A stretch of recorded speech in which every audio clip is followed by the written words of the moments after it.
नमस्कार, मैं आशीष तिवारी।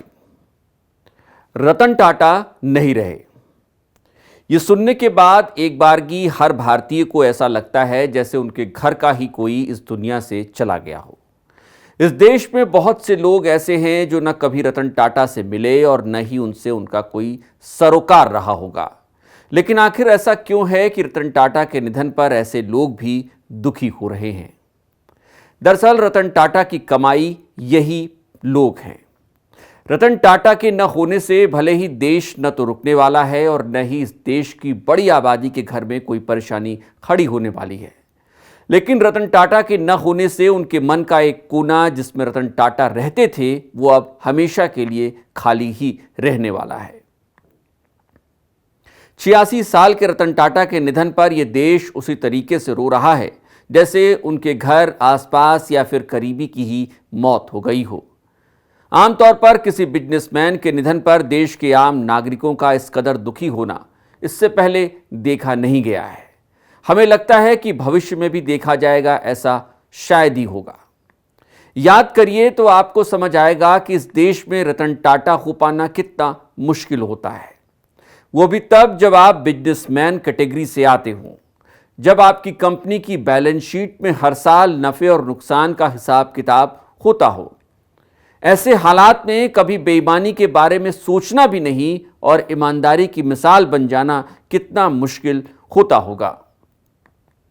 उस दौर में जब देश के उद्योगपतियों में इस बात की होड़ लगी हो कि किसकी संपत्ति किससे ज्यादा है, उस दौर में भी ईमान के साथ धंधा करना वाकई मुश्किल काम तो होता ही होगा। रतन टाटा मिजाज से जितने सरल थे, मन से उतने ही मजबूत थे।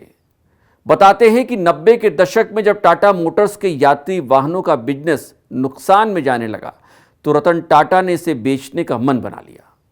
अपने पैसेंजर कार सेगमेंट के बिजनेस का सौदा करने के सिलसिले में बात करने के लिए रतन टाटा अमेरिका में फोर्ड मोटर्स के दफ्तर में पहुंच गए।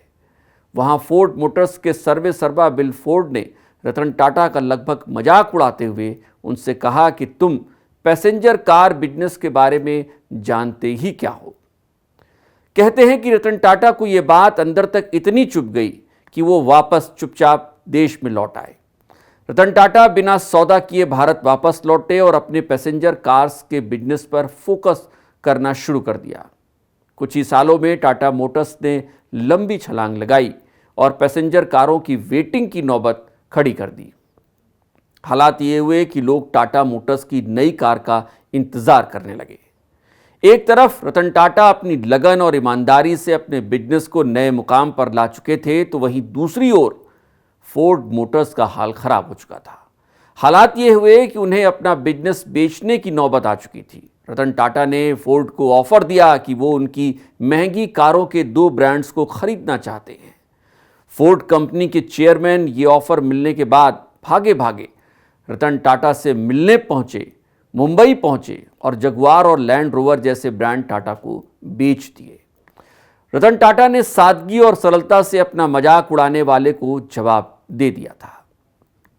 क्या आपको लगता है कि देश में उद्योग धंधे या फिर यूं कहें कि बिजनेस की जो परिपाटी रतन टाटा शुरू करने से लेकर जीवन के अंत समय तक जिस पर चलते रहे, उस परिपाटी पर देश का कोई और बिजनेसमैन चल रहा है या फिर चल पाएगा? यही वजह है कि हमने लिखा है कि आसान नहीं है रतन टाटा बन जाना। आज के इस दौर में जब मुनाफे की दौड़ में हर बिजनेसमैन शामिल हो जाना चाहता है तो उसके पास इसका सबसे आसान तरीका सत्ता के करीब हो जाना होता है। कोई राज्य की सत्ता के करीब है तो कोई केंद्र की सत्ता की गलबहियां कर रहा है। ऐसे में इस बात की फिक्र कौन कर पाएगा कि जनता की सत्ता आखिर चाहती क्या है? फिर सोचिए तो हैरत और हैरानी स्वाभाविक है कि कैसे एक शख्स पूरी उम्र सत्ता के गलियारों में घूमे बगैर अपने बिजनेसमैन दिमाग से इस बुलंदी तक पहुंच गया कि वो जनता का दुलारा और प्यारा हो गया। रतन टाटा ने टाटा ग्रुप को जनता के बीच विश्वास का दूसरा नाम बना दिया।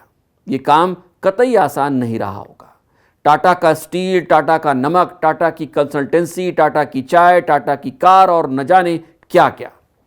टाटा कंपनी के जरिए बनाए जाने वाले प्रोडक्ट्स की लिस्ट जिस तरीके से लंबी है, वैसे ही टाटा कंपनी में काम करने वाले कर्मचारियों की लिस्ट भी। लेकिन इसके बावजूद रतन टाटा अपने कर्मचारियों का पूरा ध्यान रखते थे। रतन टाटा अपने कर्मचारियों का इतना ध्यान रखते थे कि इस पर बाकायदा हार्वर्ड यूनिवर्सिटी की एक शोध भी प्रकाशित हुई है। दरअसल मुंबई में टाटा के स्वामित्व वाले ताज होटल पर जब आतंकी हमला हुआ तो उस दौरान होटल में काम कर रहे स्टाफ ने वहां से भागने की बजाय वहां मौजूद यात्रियों की मदद शुरू कर दी। किसी होटल पर आतंकी हमला हुआ हो और वहां का स्टाफ जान बचाकर भागने की बजाय वहां मौजूद लोगों की मदद के काम में लग जाए, ये सोचना भी थोड़ा मुश्किल सा लगता है। लेकिन रतन टाटा ने अपने कर्मचारियों को जिस भरोसे और विश्वास की डोर से बांध रखा था, उसने इन कर्मचारियों को जो हौसला दिया वो पूरी दुनिया में चर्चा का विषय बन गया। आतंकी हमले के तकरीबन 2 साल बाद जब ताज होटल फिर से खुला तो रतन टाटा ने हमले के दौरान शहीद हुए अपने कर्मचारियों की याद में एक स्मारक बनाया और उनकी यादों को अमर कर दिया। एक बारगी रतन टाटा और उनके कामकाज के रवैये से जुड़ी ये खबरें सुनकर ऐसा लगता है मानो हम किसी आदर्श दुनिया की बात कर रहे हों जो वास्तव में कहीं होती ही नहीं है। रतन टाटा अब नहीं है, लेकिन ऐसा मानना मुश्किल है कि वो हमारे भीतर भी नहीं है। जात पात धर्म मजहब से ऊपर राष्ट्र होता है और रतन टाटा पूरी उम्र देश के लिए ही काम करते रहे। न सिर्फ काम करते रहे बल्कि देश में खुद को इस तरीके से स्थापित कर दिया जिसमें सामाजिक कल्याण और उद्योग एक साथ चलते रहे। न जाने इस देश की मिट्टी से रतन टाटा ने वो कौन सा सबक सीख लिया था जो उन्हें सिर्फ राष्ट्र, लोक कल्याण, समाज और भरोसे के लिए काम करने की राह दिखाता रहा। हम उम्मीद कर सकते हैं कि रतन टाटा की दिखाई राह पर यह देश यूं ही चलता रहेगा। रतन टाटा को हमारी श्रद्धांजलि।